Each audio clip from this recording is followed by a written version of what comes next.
Shri A Prabhakaran. Sir, NFSA നിയമപ്രകാരം നമ്മുടെ സംസ്ഥാനത്ത് നഗരമേഖലയിൽ 39%, ഗ്രാമീണ മേഖലയിൽ 52.23% ചേർത്ത് 43% മാത്രമാണ് കേന്ദ്ര സർക്കാർ മുൻഗണനാ വിഭാഗത്തിൽ ഉൾപ്പെടുത്തി ഭക്ഷ്യധാന്യം അനുവദിക്കുന്നത്. ദേശീയ ശരാശരി നഗരമേഖലയിൽ 50%, ഗ്രാമീണ മേഖലയിൽ 75%. ഭക്ഷ്യോൽപാദനത്തിൽ മുന്നിൽ നിൽക്കുന്നതടക്കമുള്ള ഇതര സംസ്ഥാനങ്ങളിൽ പോലും മുൻഗണനാ വിഭാഗത്തിൻ്റെ അനുപാതം കേരളത്തെക്കാൾ മെച്ചപ്പെട്ട നിലയിലാണ് കാണുന്നത്.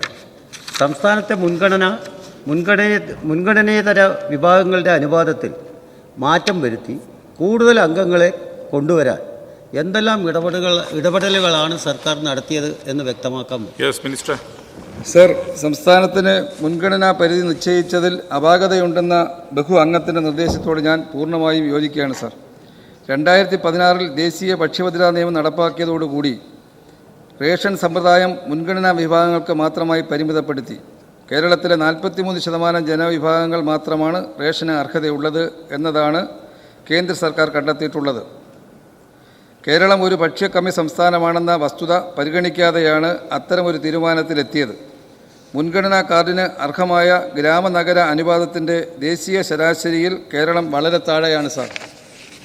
മുൻഗണനാ പരിധിയിൽ ബീഹാറിലെ 85.12% ഗ്രാമീണരും 74.53% നഗരവാസികൾ ഉൾപ്പെട്ടിട്ടുണ്ട്. ഛത്തീസ്ഗഡിൽ ഇത് 84.25%, 59.98%. മധ്യപ്രദേശിൽ 80.10%, 62.61%. സംസ്ഥാനത്തെ മുൻഗണനാ പരിധി നിശ്ചയിച്ചത് അശാസ്ത്രീയമായിട്ടാണെന്നും മുൻഗണനാ പരിധി ഉയർത്തുന്നതിന് നടപടി സ്വീകരിക്കണമെന്നും ആവശ്യപ്പെട്ട് 2 തവണ കേന്ദ്രമന്ത്രിയെ നേരിൽ കാണുകയും നിരവധി തവണ കത്ത് അയക്കുകയും ചെയ്തിട്ടുണ്ട്. പ്രസ്തുത ആവശ്യം ഉന്നയിച്ചുകൊണ്ട് ഈ സഭ ഐകകണ്ഠേന പ്രമേയം പാസ്സാക്കുകയും ചെയ്തിട്ടുണ്ട് സാർ.